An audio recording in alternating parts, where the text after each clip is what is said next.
Les disciples persévéraient dans la communion fraternelle. Une communion n'est pas l'acte d'un jour. Certains, ils viennent ici les dimanches, quand je les vois, j'ai envie de leur parler, mais les Seigneurs me disent non, ils ne sont pas encore là. Ils ne sont pas encore là, ne les touche pas. Parce que les jours, ils vont comprendre. Ils comprendront le pouvoir de l'attachement. Ils comprendront que Dieu a besoin d'une famille. Il n'a pas besoin de visiteurs. Dieu a besoin des gens qui peuvent, à minuit, lorsqu'on les appelle, pour dire on va aller prier quelque part, ils sont prêts à abdiguer, aller quelque part. C'est cela que le royaume de Dieu viendra sur la terre. C'est cela que d'autres personnes seront sauvées. D'autres personnes viendront. Lorsqu'on était des jeunes à Kinshasa, nous aimions toujours des exemples d'autres frères. Lorsqu'on les voyait, on dit, quand un autre frère, la manière, rien que sa manière de prier, ça m'amenait aussi, si bien que j'aime un verbe, mais je me mettais aussi à prier comme eux. Ce n'est pas un acte d'un jour. Ce n'est pas un acte d'un jour. Le royaume de Dieu va venir à Genève dans le nom de Jésus. Amen. Le royaume de Dieu va s'installer dans le nom de Jésus.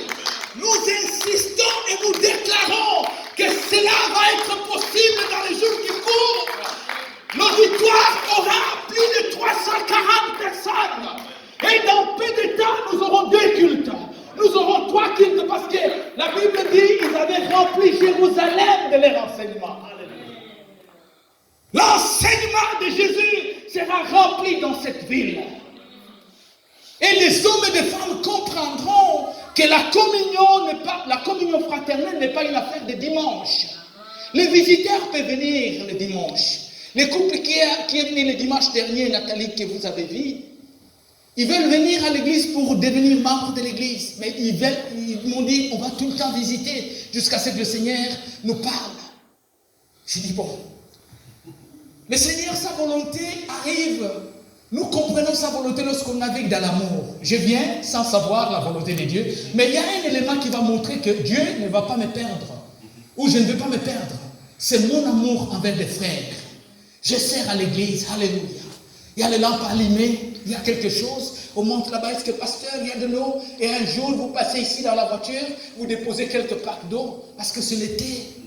Des vieilles personnes vont arriver. Avant, on avait une dame âgée qui venait. On m'a dit qu'elle est malade. La maman de Sylvia. Et cela veut dire il y a quelque chose dans la communion. La Bible dit dans Actes des Apôtres chapitre 42, je vais finir rapidement, ils persévéraient dans l'enseignement des apôtres, dans la communion fraternelle, dans la fraction du pain et dans la prière. Et avec qui et avec quoi nous ne devons pas avoir la communion?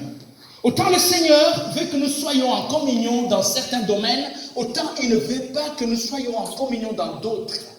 Il dit, sortez du milieu de séparez-vous. Alléluia.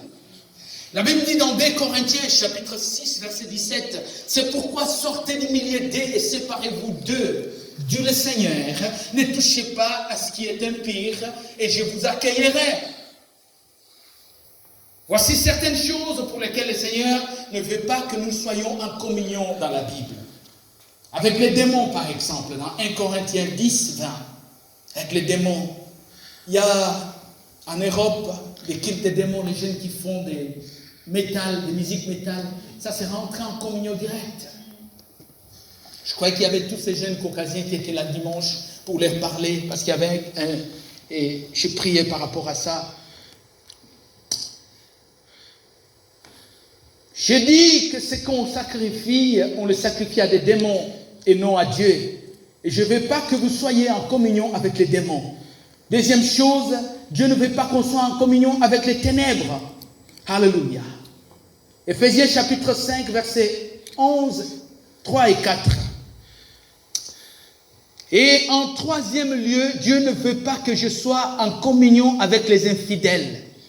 Répétez ensemble, infidèle. Un infidèle, c'est une personne, même ceux qui venaient à l'église, qu'on ne trouve plus, par exemple. Et quand on leur pose les questions, mais pourquoi vous ne venez plus à l'église depuis qu'on a trouvé une salle?